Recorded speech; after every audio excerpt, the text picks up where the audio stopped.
divine wisdom, the sacred light of my soul, speak to me.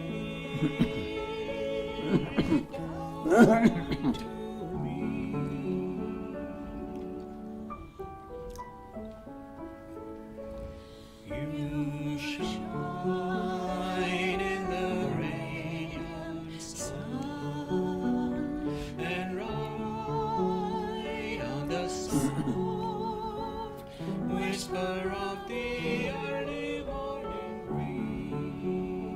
breeze.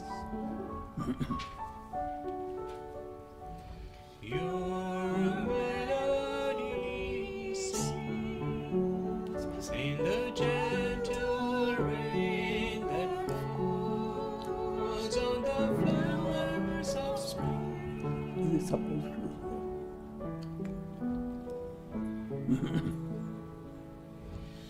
Oh, the divine wisdom, the sacred light of my soul, speak to me, come to me.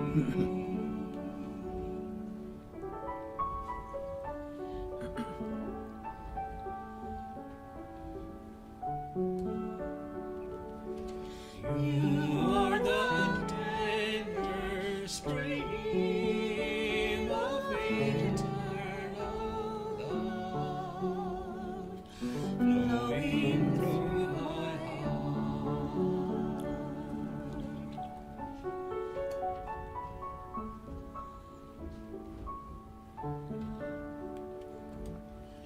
Oh, the abode of endless peace, unto thee, I surrender my soul.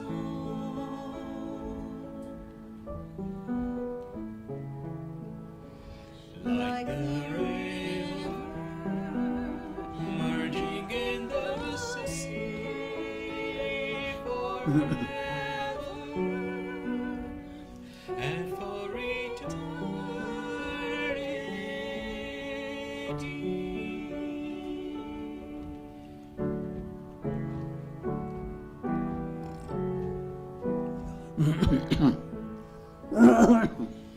Oh, thou divine wisdom, the sacred light of my soul, speak to me, come to me.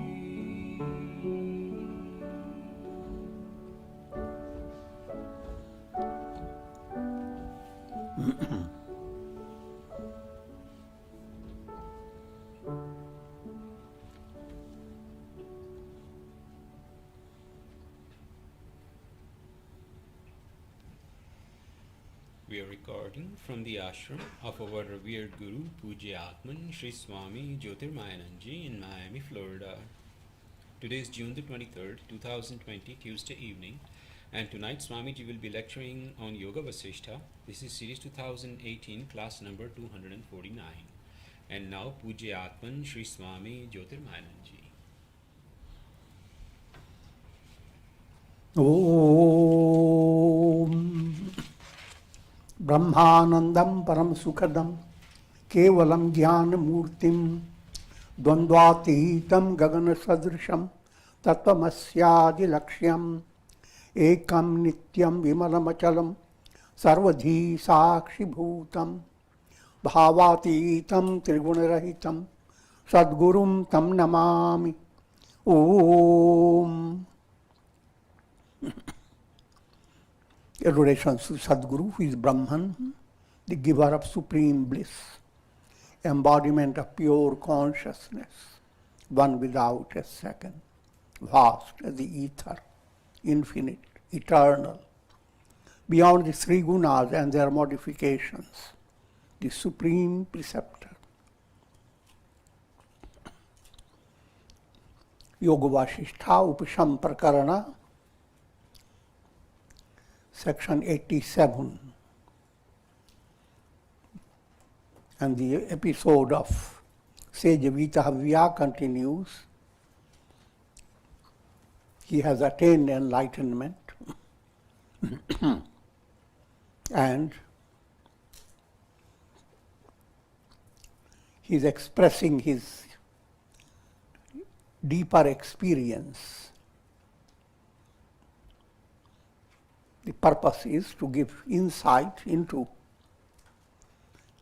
the process leading to enlightenment for anyone who has attained aspiration for spiritual enrichment and attaining a spiritual goal. In other words, it is inspiring for any sadhaka, any spiritual practitioner.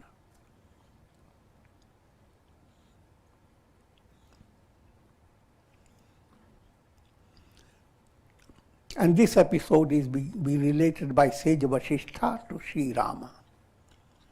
Sage Vasistha continued, O Rama, desirous of giving up his body through Videha Mukti,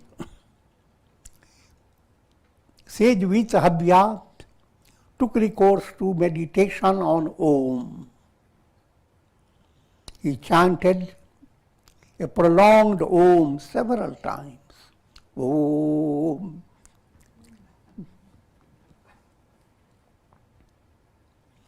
And meditated upon its implications. Let me chant it. Om.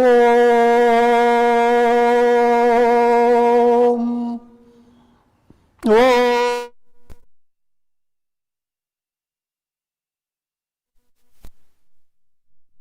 Om.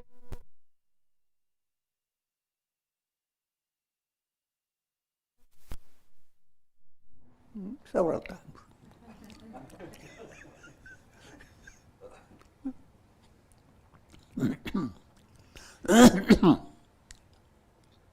And meditated upon its implications. Now this is a profound topic. For success in upasana and vichar, both are blended in Om in this practice. Upasana means mentally you are creating an affirmation in an artistic way. Allow your mind to imagine, I am the body. Then imagine further. Since you are body, and we really believe it,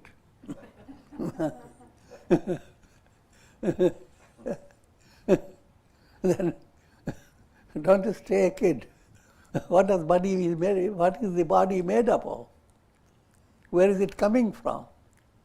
Your body is not static.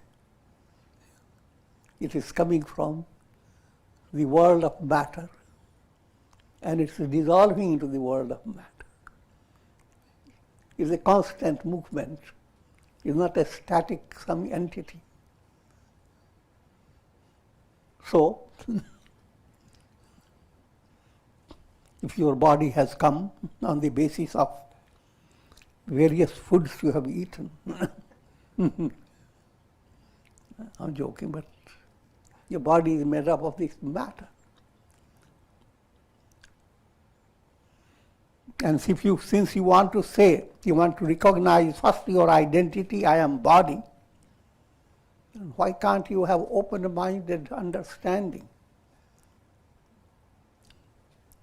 that your body is inseparably related to the entire world of matter?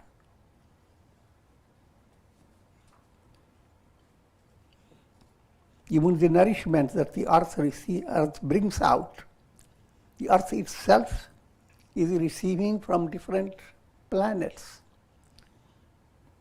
You see the falling stars, what do? They bring a special type of dust. And all that becomes nutrients. So even the stars and planets and all the physical matter is one universal ocean of matter. And in that matter, your body is a wave. So say wave goodbye to that wave and understand you are the whole world of matter. First step of Om Upasana. Meditating upon the A sound of Om, he identified himself with Virat, and that's called Virat, universal matter. Cosmic being who has the entire physical universe as his body, that's called Virat. Identified with physical body only, then this is called Vishwa. Soul identified with physical body is Vishwa. But soul that is moving towards enlightenment. Now you bring out in your mind that understanding that if I am body, then the body is inseparably related to universal matter. So I am Virat. And that's, Om has 3 letters, A-U-M. That's English way of putting it. Sanskrit way, A-U-Ma.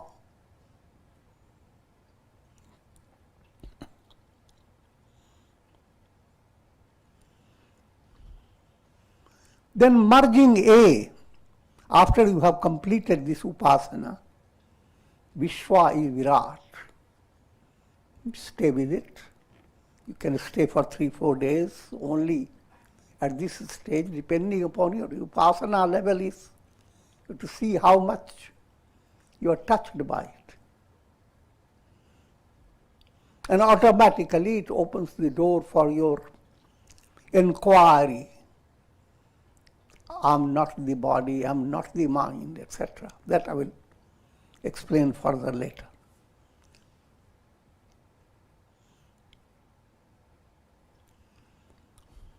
Then you come to,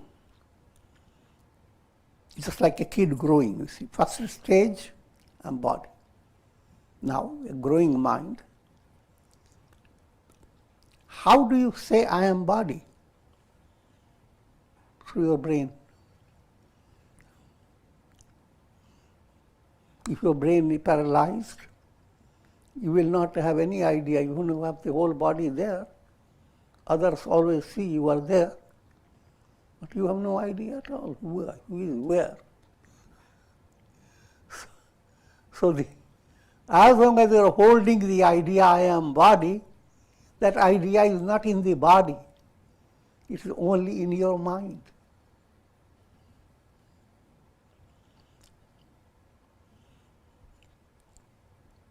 Now then, become spiritually mature. All experiences of yours, they are nothing but mind. You can hold on to an object like that, say, oh, but mind is there, but I am also there. This holder in my hand. That statement is a deluded statement. No matter how many things you are experiencing by your senses, all your experiences are possible only in and through your mind.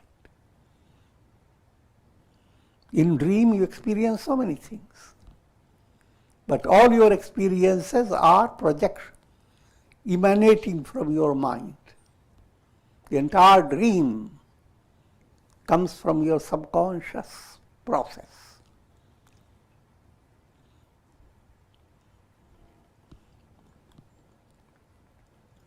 Similarly, all your experience in the world, all the stories from the childhood up till now, even the idea how you have grown from childhood to now, the stretch of time, imagination for the future, just like your computer creates a vast extension of informations and end up looking at a little iPad. So you end up looking at your mind. But then now comes another stage. When you think of mind, then my mind and their mind. When you think of body, my body, and they have many bodies. Identified with mind, individual mind, the Sanskrit term is Tejas. The mind begins to give some light to your body.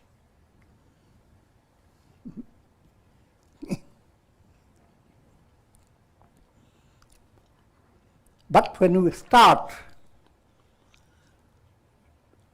turning your mind to upasana and vichar,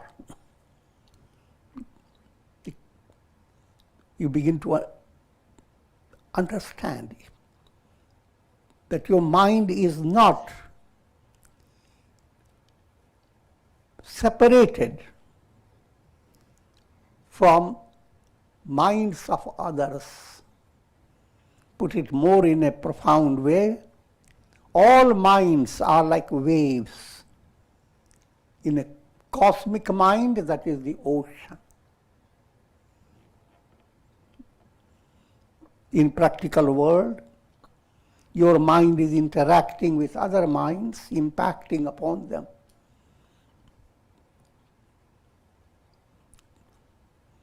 And others' minds are impacting upon your mind. And behind all those minds, there is a connecting support. That support is ocean-like. Just like ocean supports all the waves. So, turn your focus on I am mind, not body. Because body idea comes from the mind. So I'm mind. But since I am mind, all mental processes, all thoughts that you imagine the world has, even when you think of others' minds, it is the work of your own mind. So if you follow that, you realize your own mind cannot be separated from the cosmic mind. So then be brave enough.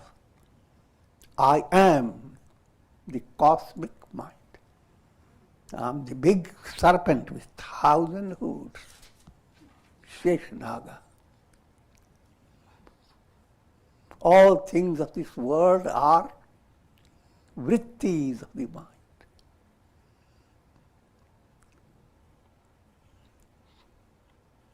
And I am behind the entire world process, the entire ocean of vrittis.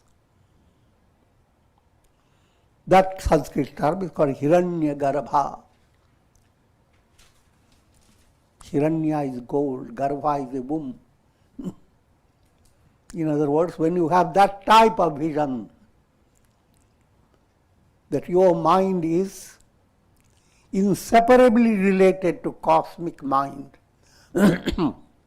your mind loses its limitations.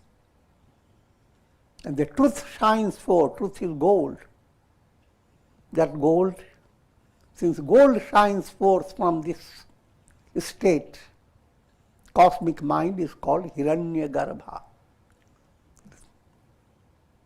Gold, the womb that brings out gold.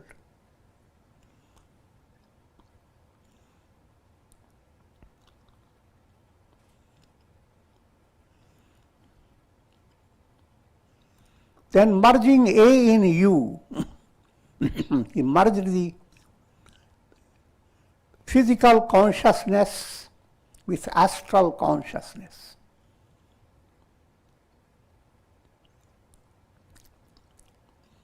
That means physical sense of physicality now has been negated. Mind is the reality. And he became one with Hiranyagarbha. Ascending higher. Now you go further. Your mind is not just the conscious mind. It has a deep source, unconscious. When you sleep, you go beyond your mind. And that state is a higher reality of your mind.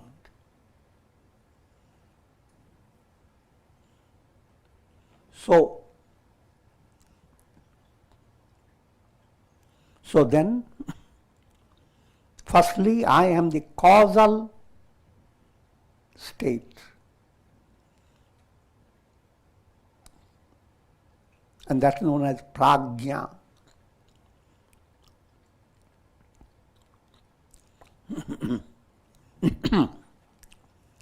And again with the same logic, identified with causal state, you are just a wave in the ocean of cosmic causal body. In brief, your causal body, I am the causal body, is prajna.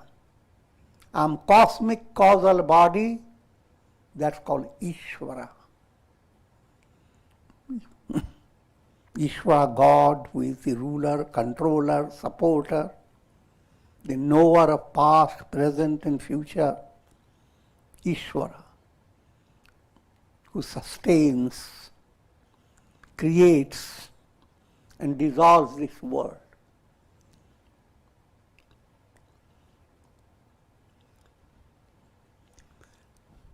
And that's the meditation on M aspect of Om.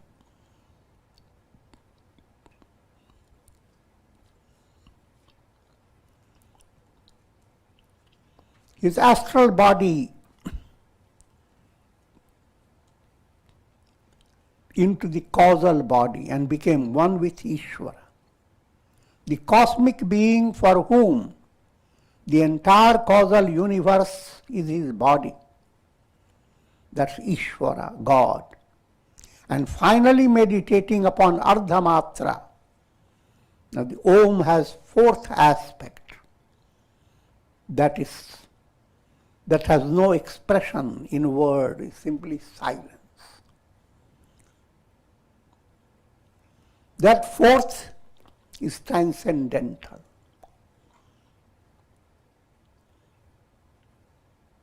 And that's the culmination of sound of Om. A-U-M and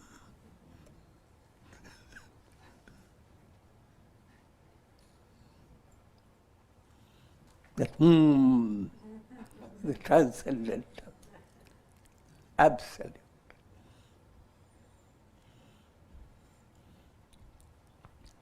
I'm a little joking. We don't go on saying Try to understand the fourth aspect. that cannot be expressed.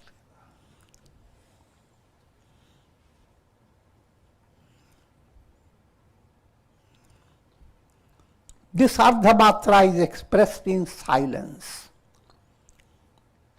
He transcended the three planes of consciousness, physical, astral, causal, and became one with Brahman. You must realize this. This is the profound reality at every moment in your life. Through a limited state of mind, the awareness, I am the body, and the body has tremendous reality. And you experience in dream, you go to sleep, and this body that you are giving so much attention to is nobody there. You have a different body with totally different capacity, with different identity. And it doesn't bother you at all. No contradiction.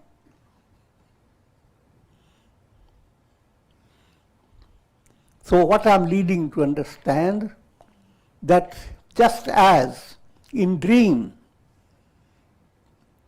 the body idea, the physical body notion vanishes.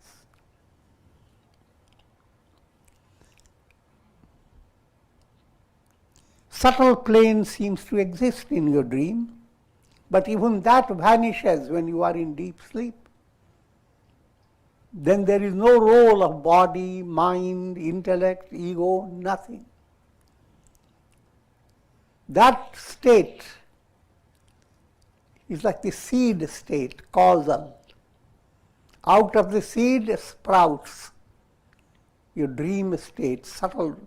These states are described to help you, but they are not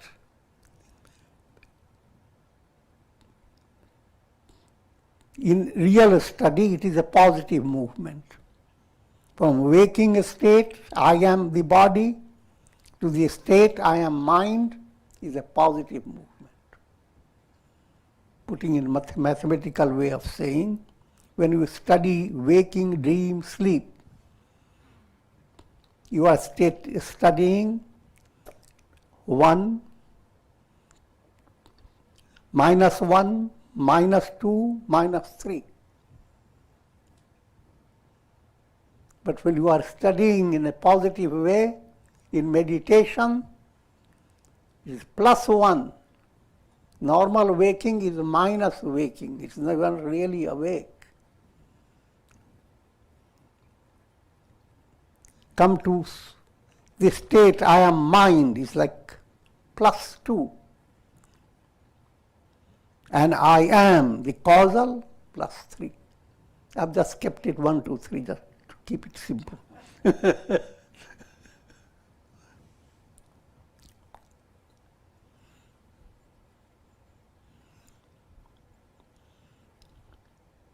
So that subtle point, that this is the reality at all times.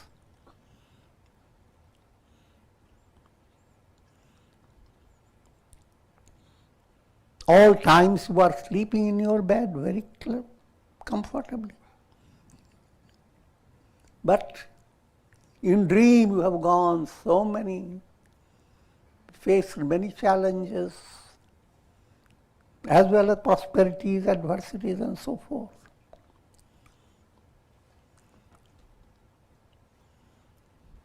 With deeper insight, the whole world experience is viewed as dirgha sapana, long dream, nothing here is real.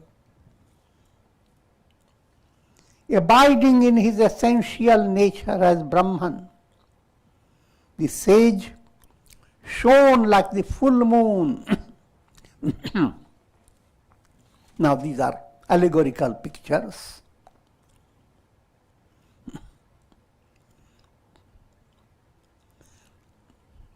In the starry night, what excels everything? Full moon.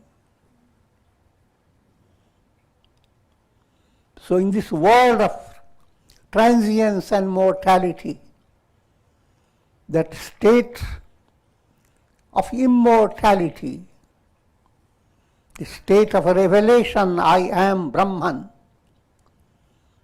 allegorically presented as the moon, showerer of nectar.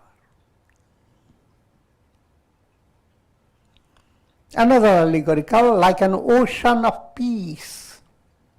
You always wanted peace, but you found your peace in a little wave. So we have to wave goodbye to that peace. The peace goes into pieces.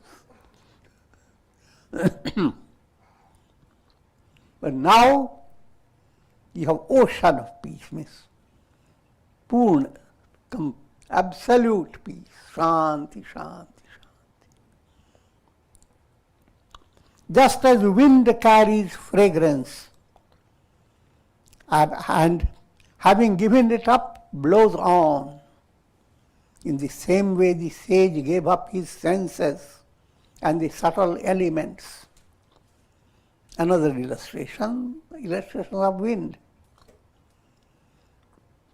Suddenly you smell a lot of things coming through the wind, but the same wind moves on and the fragrance goes into your neck, your nose. The wind goes on, untouched, untainted by foul or fragrant smell.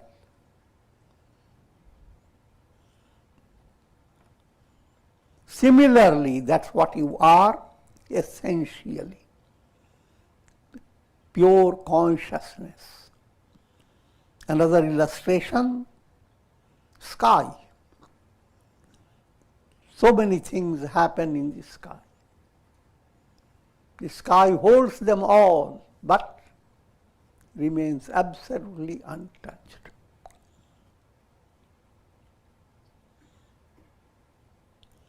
That's the experience of Jivan Mukti. And when Jivan Mukti is full, it is called Videha Mukti.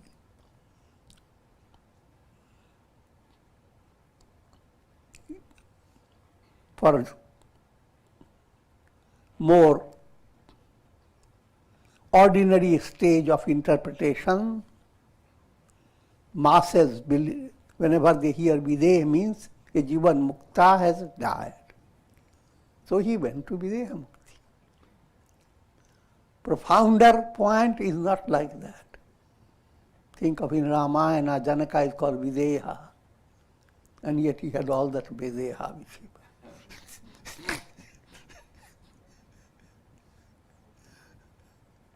Implying that a Jivan Mukta doesn't have to depend upon leaving the body to become Videha. To his experience, body experience is like mirage experience. The deer can go after the mirage because he is deluded. But grown-up people don't go after the mirage, but they enjoy the mirage.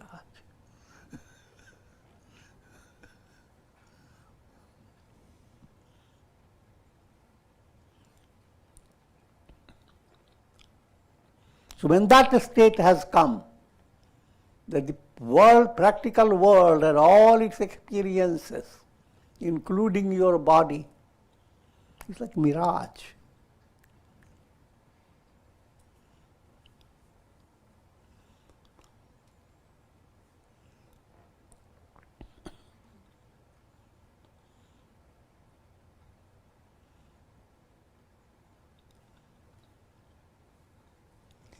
Now, a shocking description.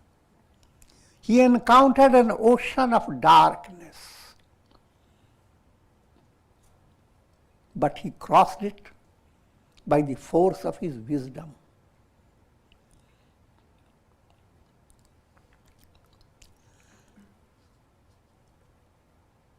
Ocean of darkness. But mystics call dark night of the soul.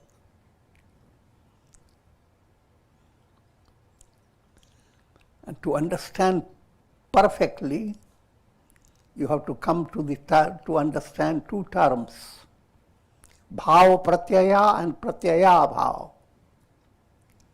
All experiences that you have, they are based upon projections of the chitta.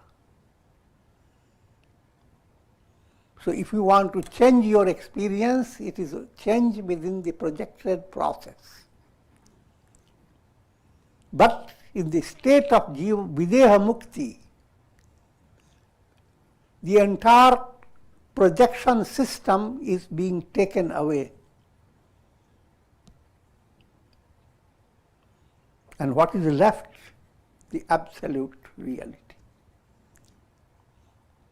Watching a cinema show, see in two stages how you are watching and all things go on with projections. And you have all the experience. Now I have gained so much happiness. Oh, that's a nasty thing, lost my happiness.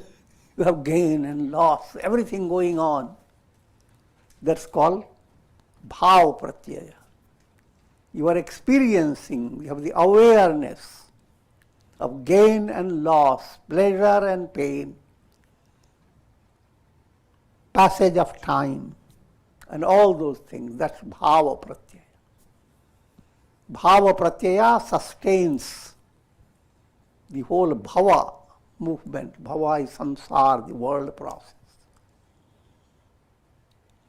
But there comes a stage when the entire bhava process, the very chitta that brings all this, becomes sublimated.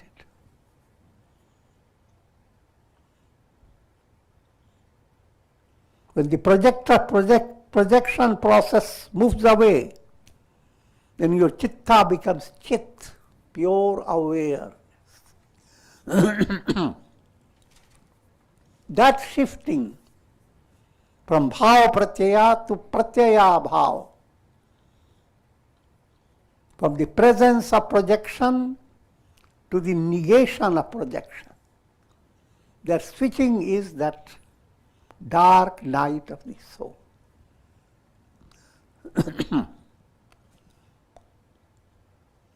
As if, in allegorically describing, as if he was to cross over the ocean of darkness. But it goes easy.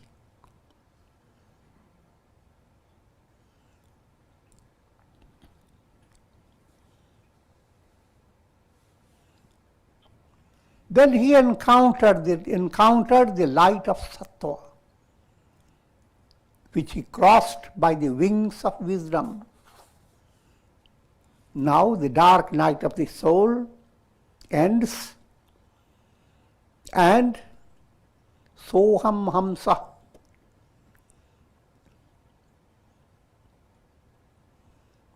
what Yoga Vasistha terms is tattvapatti. Mind becomes illumined. This illumination stage is called a special type of sattva. It is not sattva rajas type.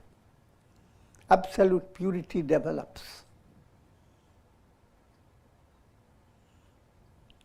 And in that state there is a revelation.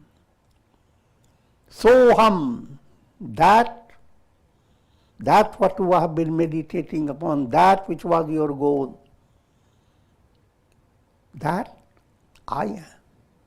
Your very I in you is nothing but that.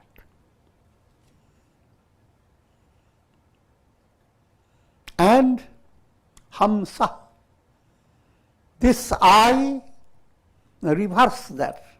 That I am that. When both way matches up, then it is considered complete process of vichar.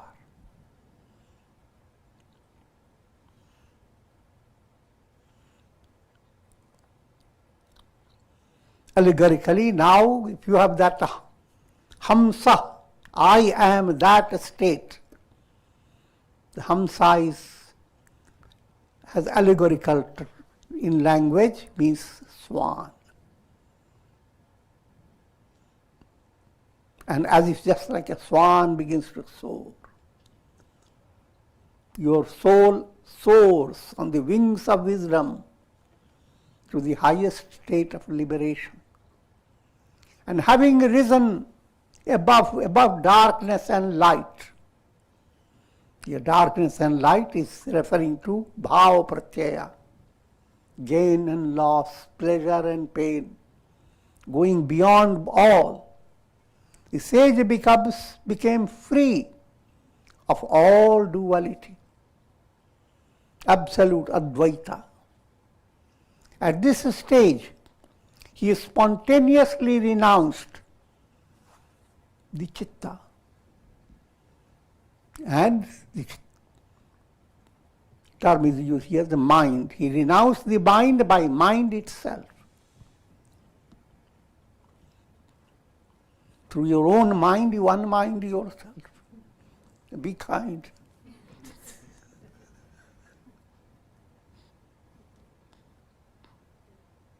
Be kind to your mind. All that you have to do, unmind it.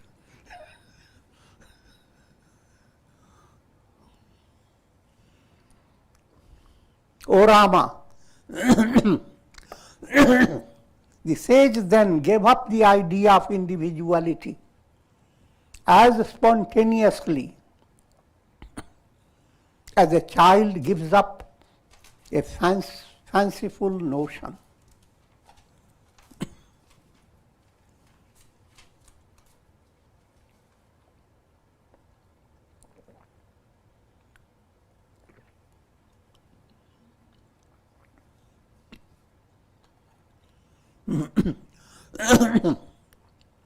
He then attained the state known as Pashyanti.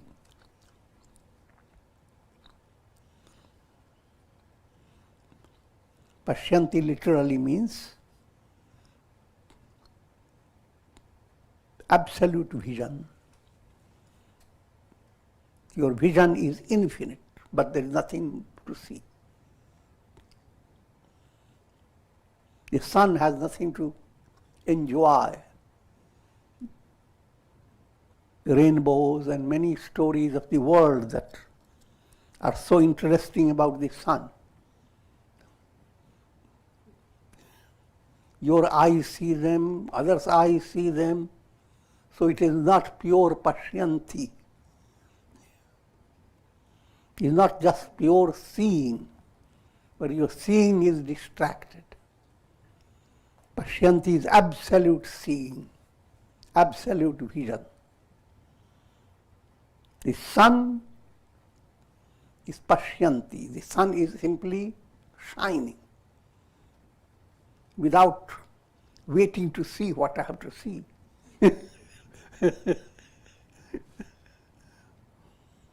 All eyes, but nothing lies before the eyes. But here you have eyes, but all things that lie before your eyes are lies.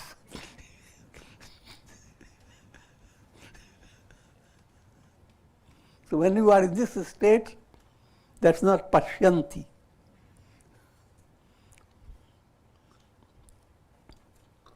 Now, the term Pashyanti, let me give you further understanding, is same as Padartha Bhavana when we describe 7 steps. First step, Shubhecha, aspiration. Second state, Vicharana, practice of reflection.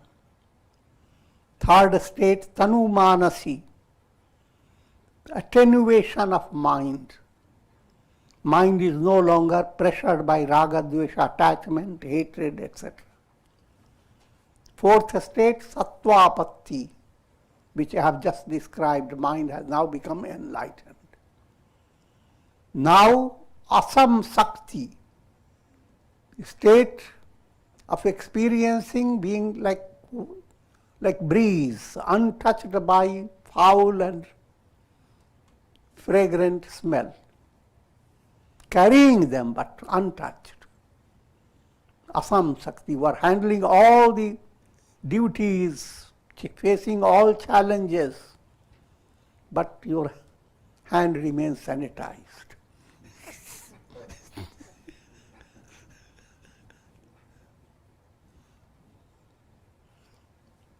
And then coming to a state that you are not even handling.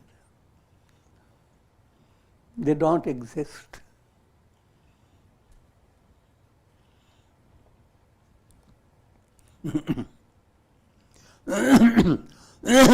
That's called padartha bhavana. And that's called here prashyanti, another synonym for padartha. And having crossed over this state, he attained the state of turiya. That's absolute climax. Aham Brahmasmi. Brahman alone exists. In the state of turiya, though devoid of all worldly joys, the sage became immersed in the boundless bliss of the Absolute. You are being described alpam versus bhuma. All the joy you experience through your body is the magic of your brain and nervous system. So how long can you hold on to those pleasures? How long can you hold on to your brain and nervous system? To that only to that level, to that period, you can have the thrill of worldly enjoyment. In other words, all your enjoyments have the death virus.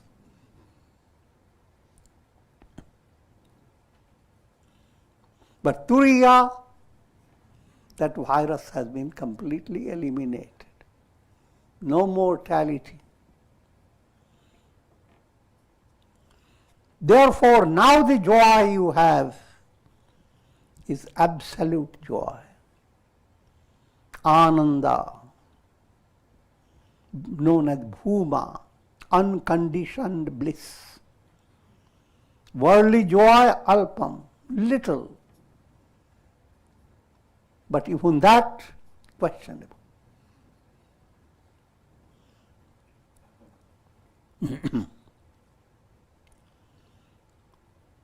Though devoid of his individual existence, he became one with existence absolute. The revelation, I am Satchidananda. Sat, existence absolute. Chit, absolute consciousness. Ananda, absolute bliss. What is Sat is Chit, what is Chit is Ananda. He became the reality behind all names and forms. He attained that state of Brahman, which is indicated in the scriptures by the terms neti, neti. This the vichar movement comes, showing that nothing, you're not the body, not the mind, not the intellect, not the ego. The world itself, all the, not the names, not the forms, all not. Stay with not, you are naughty. Double way. Your heart is knotted. Karma, kama, avidya.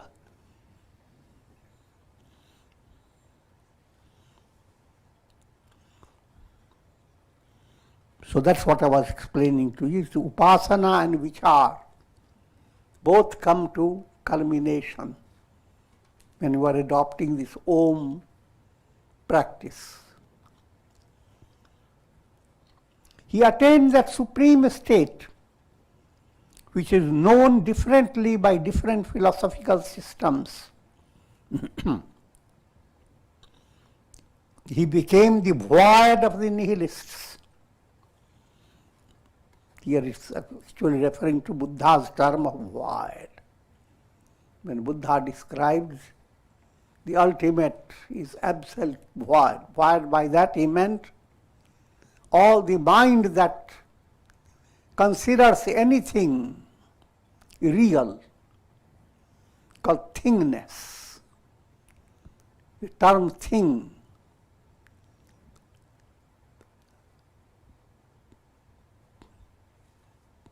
in the state of ignorance, reality is a thing defined by your mind, intellect, and senses. But the absolute reality is not defined as a thing.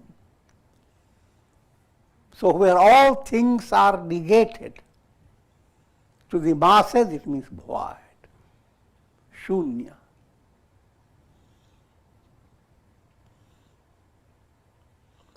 But it is not to be taken literally. This is described as Mani Padme Hum. All that you experience ultimately comes down to a little drop. That's void. But it becomes nirvana.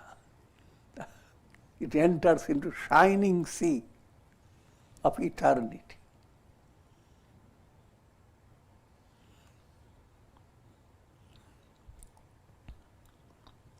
So Buddha just used the word nirvana, which refers, going into detail of that, refers to the void of thingness. Void of vrittis of the mind. That's what yoga terms.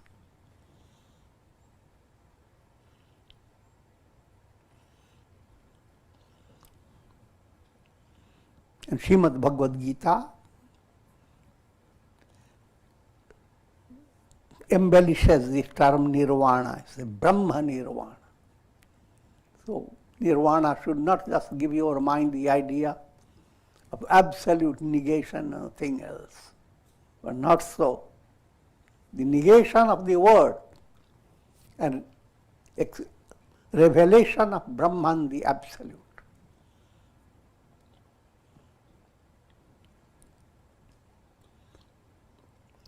Different views presented by different systems of philosophy and religion.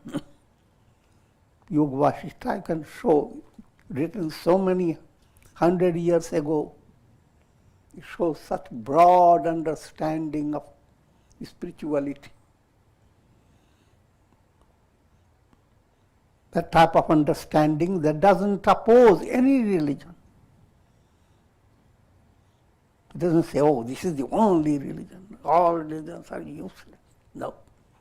All that they are saying all over the world, all philosophical systems, the ultimate goal is this state of what Vitahabhya attained. He became the void of the nihilists, Ishvara of the yoga system, the Purusha of the Sankhya system,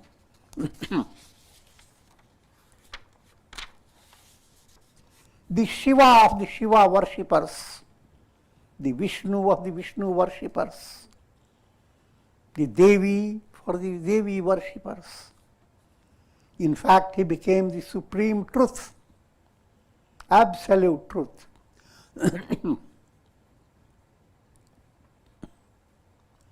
Which is pure, birthless, non-dual, and devoid of the world process. And with this I will conclude.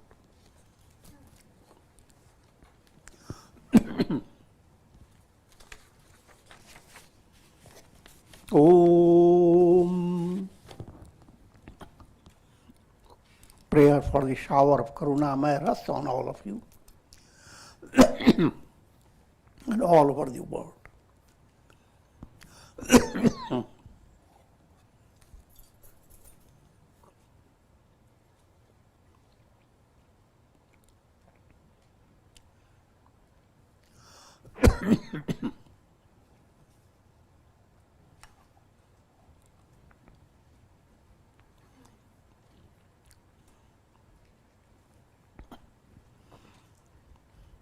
Om Trayambakam Yajamahe Sugandhim Pushtivardhanam Urvarukma Bandhana Mrityor Mukshiyama Mritat.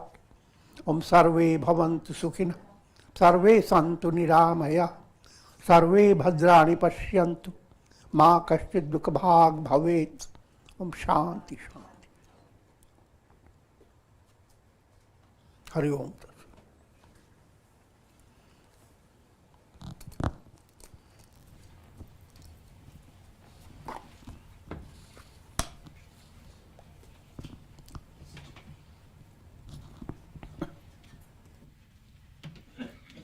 And we're going to conclude for tonight this wonderful topic and continue tomorrow.